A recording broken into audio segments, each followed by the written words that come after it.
La maldición del 10 y la apuesta política más alta de la historia de Boca Juniors están a punto de colisionar en un fichaje de época. Paulo Dybala, el campeón del mundo, es el tapado secreto que Juan Román Riquelme está negociando con una urgencia desesperada, no solo por la gloria deportiva, sino para romper el maleficio que ha condenado la camiseta 10 desde su partida y blindar su legado político ante una oposición despiadada. El spoiler más oscuro que se maneja en el círculo de Ezeiza es que la negociación no es solo con las Roma, es una guerra de ajedrez contra el propio agente de Dybala, que está utilizando la oferta de Boca como un caballo de Troya para presionar a los clubes de la Premier League y exigir un contrato astronómico en Europa. Riquelme lo sabe, pero está dispuesto a jugar esta partida de riesgo total, apostando a que el cansancio mental de Dybala y la promesa de ser inmortal en la Bombonera pesarán más que la traición financiera de su representante. La urgencia es dictada por la oposición política interna, que está preparada para usar cualquier fracaso del 10 como un arma letal para destruir la imagen de Román como gestor.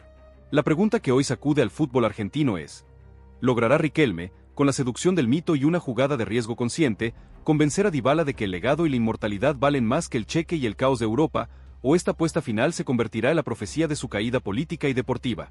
Quédense con nosotros, porque vamos a desgranar la historia negra de la camiseta 10, la estrategia del caballo de Troya del agente de Dybala y el impacto político de esta operación de riesgo existencial. Suscríbanse y comenten ya. ¿Es Dybala el único que puede romper la maldición del 10 de Boca? La carga histórica de la camiseta número 10 en Boca Juniors es la verdadera barrera mental que Dybala debe superar. Desde la partida de Riquelme, esa casaca se ha convertido en una trampa de presión y fracaso para casi todos los jugadores que intentaron vestirla. La maldición del 10 no es un mito, es una realidad psicológica alimentada por la sombra omnipresente del último gran ídolo. Jugadores con proyección y talento, como Ricardo Centurión, que no la usó oficialmente, pero cargó con el peso de la comparación, Edwin Cardona, que tuvo destellos pero naufragó en la irregularidad, Mauro Zárate, que nunca encontró la fluidez esperada, o incluso Sebastián Villa, que la vistió por un tiempo con más polémica que juego. No pudieron sostener la presión del legado, y su rendimiento se diluyó bajo el peso de la historia. El 10 de Boca exige un carácter a prueba de balas, una genialidad constante, y sobre todo, una capacidad de liderazgo que trascienda lo deportivo.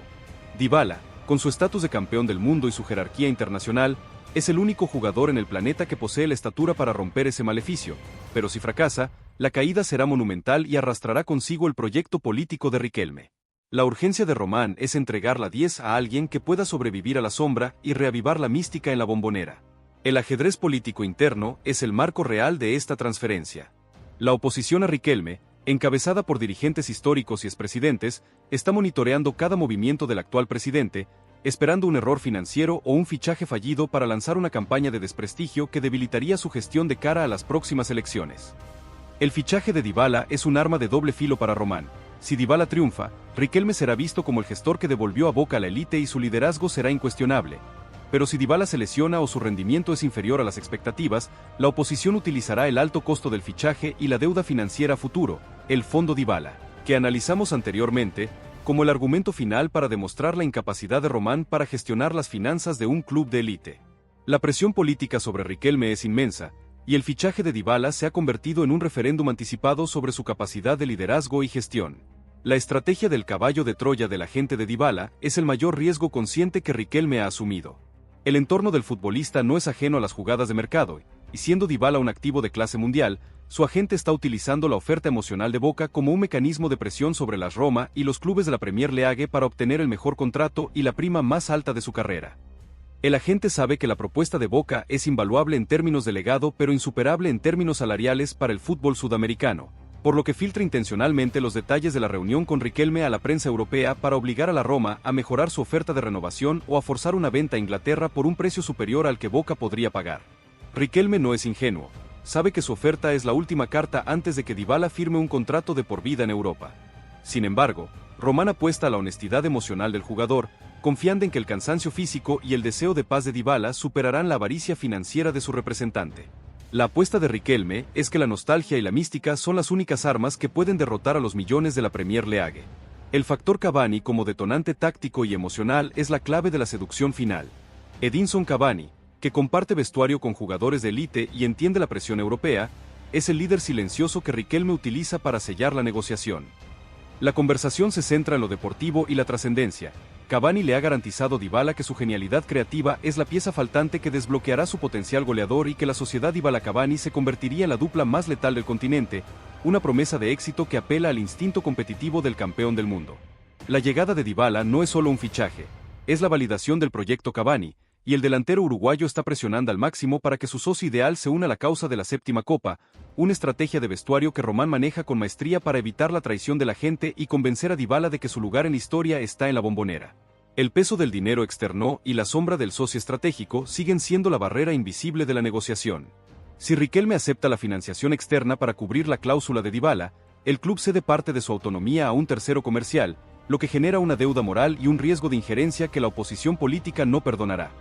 La hipótesis de riesgo político es que, si Dybala se lesiona, el socio estratégico podría exigir compensaciones o modificaciones contractuales que comprometan el patrimonio del club, una jugada de riesgo total que solo se justifica con la gloria deportiva inmediata.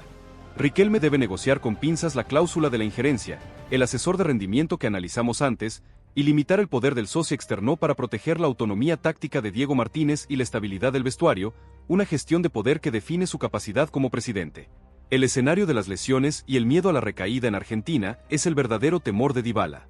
El fútbol sudamericano, con su intensidad, fricción y calendario apretado, podría agravar la fragilidad física del delantero, lo que condenaría el fichaje y confirmaría la maldición del 10. La jugada de la gente ha salido a la luz y el tablero de ajedrez entre Juan Román Riquelme y la Premier League ha entrado en el jaque mate.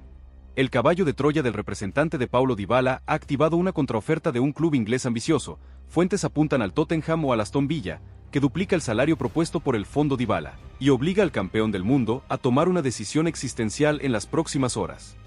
El spoiler más crudo es que Riquelme ha abandonado la negociación financiera, consciente de que no puede competir con la billetera de Inglaterra, y ha activado su última y más poderosa arma, una llamada telefónica directa de Edinson Cavani a Dybala, haciendo una apelación al corazón, a la mística y a la oportunidad única de blindar su lugar en la selección argentina para el próximo ciclo mundialista. La urgencia es ahora un tsunami político.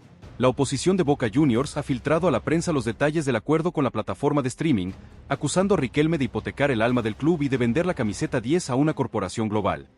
Lo que convierte la negociación Dybala en la mayor crisis política de su gestión y un referéndum inminente sobre su capacidad de liderazgo.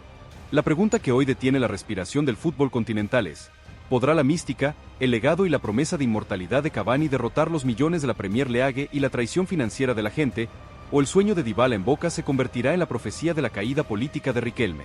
Quédense con nosotros, porque vamos a desgranar el impacto económico de la contraoferta inglesa, la conversación íntima entre Dybala y Cavani y el ataque despiadado de la oposición política en esta guerra por el corazón del campeón del mundo. Suscríbanse y comenten ya. ¿Puede la pasión superar una oferta que duplica el sueldo en Europa?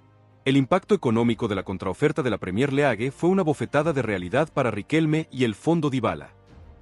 El club inglés, consciente de que la cláusula de rescisión de Dybala era una ventana de oportunidad, no solo superó la cifra que Boca negociaba con las Roma, el club inglés estaría dispuesto a pagar 25 millones de euros, sino que ofreció un salario anual que, tras la conversión cambiaria y los incentivos por rendimiento, duplicaba el mejor contrato que el socio estratégico de Riquelme podía garantizar en Argentina. La estrategia de la gente de Dybala se había materializado con éxito: utilizar el interés de Boca, con su carga emocional y mediática, para inflar el valor de su jugador en el mercado europeo y asegurar un contrato de por vida en la élite. Riquelme, que entiende el mercado europeo, no se sorprendió por la cifra, pero sí por la rapidez y la ferocidad de la respuesta. El presidente de Boca supo en ese instante que la negociación había terminado en el plano financiero y que la única oportunidad era ganar en el plano emocional y deportivo. La fecha límite se había movido. Dybala tenía un ultimátum de 48 horas para aceptar la oferta inglesa o romper con su agente y abrazar el caos y la gloria de la Bombonera. Esta crisis de tiempo y dinero obligó a Riquelme a desechar la vía diplomática y jugar su última carta, el arma definitiva que solo un club como Boca Juniors posee. La contraofensiva de Riquelme fue un movimiento de ajedrez que abandonó el dinero y apuntó al corazón y a la carrera internacional. Riquelme filtró inmediatamente a su entorno más cercano que Boca se retiraba de la puja salarial, enviando un mensaje claro a Dybala: no podemos competir con los millones, pero podemos competir con la inmortalidad. El argumento de venta se centró exclusivamente en la selección argentina y el próximo ciclo mundialista. Riquelme le recordó a Dybala, a través de canales internos y la prensa, que la Premier League, con su intensidad y competencia feroz, no garantiza la titularidad ni la continuidad sin lesiones, lo que pondría en riesgo su lugar en la albiceleste. En cambio, Boca Juniors le ofrecía liderazgo absoluto, el cuidado personalizado del cuerpo médico, el mismo argumento que usó para contrarrestar la injerencia del asesor externo, y, lo más importante, una visibilidad garantizada en el escenario continental, lo que blindaría su lugar en la selección nacional. El peso de la camiseta 10 y la promesa de ser el héroe que rompa la maldición se convirtieron en la única moneda de cambio que Riquelme tenía, una apuesta que Dybala priorizaría el legado y la carrera internacional sobre el cheque de Inglaterra. Esta jugada de riesgo era la única vía de escape que le quedaba al presidente. La conversación entre Dybala y Cavani fue el punto de inflexión emocional de la negociación. Riquelme, consciente de que la presión del vestuario y la palabra de un colega de élite valen más que 1000 promesas de dirigentes, autorizó a Cavani a realizar la llamada decisiva. La charla fue íntima y profunda, entre dos leyendas europeas que entienden la presión y el sacrificio. Cavani no habló de dinero ni de táctica. Habló de la sensación de la Bombonera, de la pasión de la hinchada y de la oportunidad de trascender en un continente que los idolatra. El delantero uruguayo le recordó a Dybala que el éxito en la Premier League es efímero y que nadie recordará un título más en Inglaterra, pero que ganar la Copa Libertadores con Boca Juniors es entrar en la historia, una inmortalidad que supera cualquier contrato. Cavani le garantizó que la sociedad Dybala-Cavani se convertiría en el eje ofensivo más letal del continente, y que el éxito de la dupla aseguraría su lugar en sus respectivas selecciones. La llamada de Cavani fue un golpe de autoridad moral que obligó a Dybala a reflexionar sobre el verdadero valor de su carrera, dinero o legado, anonimato en Europa o gloria eterna en Sudamérica. La presión emocional ejercida por el propio vestuario de Boca Juniors era el último clavo en el ataúd de la oferta inglesa. El ataque político de la oposición fue un tsunami mediático que puso en jaque a Riquelme. Aprovechando el rumor de la contraoferta inglesa y la incertidumbre financiera, la oposición filtró a la prensa los detalles más sensibles del fondo Dybala, revelando que el socio estratégico, la plataforma de streaming, exigía la cesión de derechos de imagen exclusivos del jugador y una posible injerencia en el manejo de su salud, el asesor externó. Aunque Riquelme había negado esta última. La acusación fue letal. Riquelme hipoteca el alma de Boca por un capricho. La camiseta 10 no se vende a una corporación global. Está poniendo en riesgo el patrimonio y la autonomía táctica del club. La campaña de desprestigio se centró en la comparación histórica. Riquelme, el defensor de la mística, ahora era el vendedor del legado por una apuesta deportiva de riesgo. La presión mediática fue tan intensa que obligó a Riquelme a romper el silencio y a dar una conferencia de prensa de emergencia para defender su gestión y garantizar que la autonomía del club no se negocia. Esta crisis política convirtió la decisión de Dybala en el referéndum final sobre el mandato de Román. La defensa pública de Riquelme fue un acto de autoridad y orgullo. En un gesto sin precedentes, Riquelme reconoció la existencia del fondo Dybala y la necesidad de financiación externa para afrontar fichajes de élite, pero negó rotundamente cualquier cesión de autonomía táctica o injerencia de terceros en el cuerpo técnico. La camiseta 10 tiene dueño y alma. Y la autonomía de Boca Juniors no está en venta. Estamos negociando un fichaje histórico que requiere un esfuerzo histórico, pero el control deportivo es nuestro. Si Dybala viene, será porque él eligió la gloria sobre el dinero. Y si no viene, será porque el fútbol tiene sus reglas, pero no por una mala gestión, declaró Román con firmeza. La conferencia de prensa fue un golpe de efecto que calmó a parte de la hinchada, pero polarizó aún más a la dirigencia, obligando a los dirigentes neutrales a tomar partido en la guerra política. Riquelme ganó tiempo y defendió su autoridad, pero el riesgo de la jugada se había multiplicado exponencialmente. El escenario de la traición y la fidelidad se convirtió en el campo de batalla interno de Dybala. El jugador estaba atrapado entre la lealtad a su agente, que había conseguido el contrato de su vida en Inglaterra, y el llamado del corazón y el legado, la promesa de Cavani y la sombra de Riquelme. Dybala sabía que rechazar la oferta de la Premier League sería un acto de rebeldía que pondría en peligro su relación con su representante y lo dejaría sin la protección financiera que Europa ofrece. Pero, al mismo tiempo, la posibilidad de ser el héroe que rompa la maldición del 10 y gane la 7ª copa con la camiseta de Boca era una tentación de leyenda que ningún dinero podía comprar. El miedo a las lesiones se había convertido en el argumento final de Riquelme. Boca le garantizaba un entorno controlado y un cuidado personalizado que la competencia feroz de la Premier League no podía ofrecer, una gestión de riesgo físico que Dybala valoraba más que el dinero. La decisión final era un acto de fe, creer en la mística o abrazar la razón financiera. La espera en la Bombonera se convirtió en una tortura silenciosa. El vestuario de Boca Juniors y la hinchada Ceneice estaban pendientes del teléfono de Dybala, sabiendo que la suerte del club y el legado de Riquelme se jugaban en una decisión personal. La sociedad Dybala-Cavani, el desafío de la 7ª copa y la posibilidad de ser inmortal eran los últimos argumentos que se esgrimían en la intimidad del club. La Premier League había puesto el dinero sobre la mesa, la oposición había desatado el caos político, y Riquelme había jugado su última carta, la mística de Boca. La única voz que faltaba era la del propio Dybala, cuyo silencio era el ruido más ensordecedor que se había escuchado en Ezeiza. El final de esta historia aún no está escrito, pero la decisión es inminente. La Operación Dybala es la prueba de fuego que definirá la historia de Riquelme como gestor y el futuro deportivo de Boca Juniors. La pregunta final que nos queda es, ¿cederá Paulo Dybala a la presión de su agente y a los millones de la Premier League, o la épica de la Copa Libertadores, el llamado de Cavani y la promesa de romper la maldición del 10 serán suficientes para que el campeón del mundo elija la gloria y la inmortalidad de la Bombonera, sellando así el triunfo político y deportivo de Juan Román Riquelme?